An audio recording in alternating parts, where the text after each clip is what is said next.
practice. How ready is she to play? Do you think she'll start tomorrow?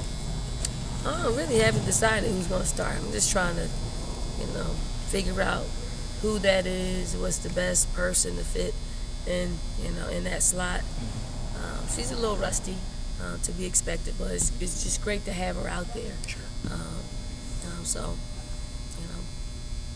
we'll figure that out between the day and game time. With Kleine, she started the last 3 games. What does she give you out there? And do you see her getting better and better every game? I think she gives us some athleticism, some speed, the ability to play on both sides of the ball. I think just with each game, I don't know if she's getting better.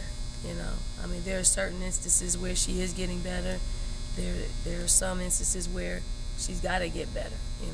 Late game situations. She gambled a few times, and we're putting her out there, and we're kind of setting her up to fail. But she's got to know she's got to keep people in front of her.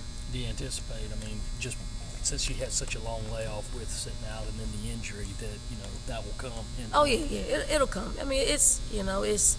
We've thrown her out there, and because of that, you're going to have to deal with some of the young mistakes, the inexperience, and that's what we're doing. But we want her to continue to get better.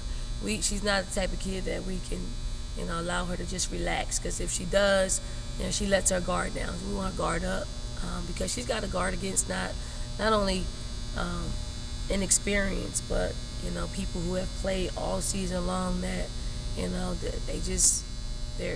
they're more game ready than she is.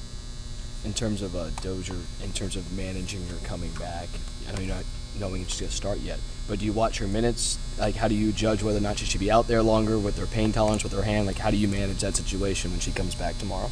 It all depends on the production. The more productive you are, the less pain you're going to have. So, it's not a winded thing. She's in great shape. Her knees probably feel a lot better just having a break. So she's gonna be able to get up and down the floor. It's just psychologically too. She's gotta overcome that. She practiced a little bit yesterday. Practiced all. She practiced the entire practice today. So she fell down a few times. So those things must happen for her to psychologically be there and know that.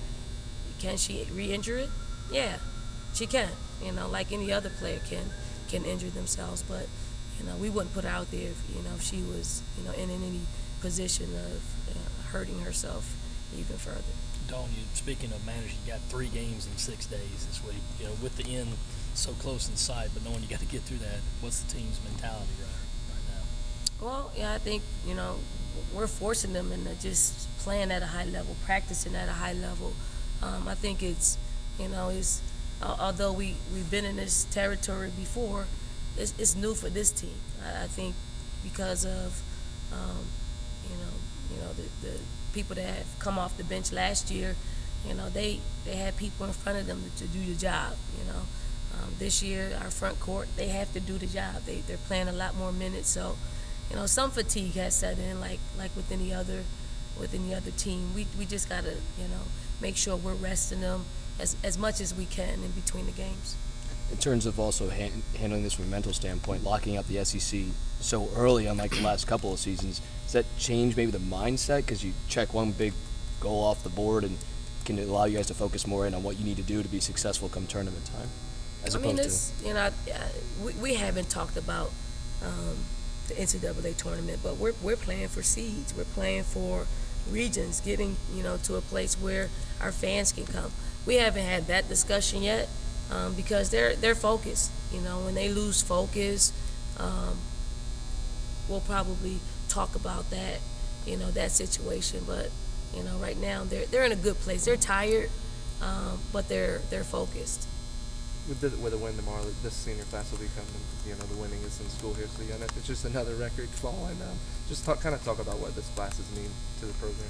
This class is they had great leaders and footsteps to follow, and what they've done with it has been quite remarkable. No one could have imagined this class being the winningest class in in school history. But it's the people and the classes that have come before them that set them up to do that. So really happy that they could finish it off, and hopefully we can, hopefully it can be beat, in the near future.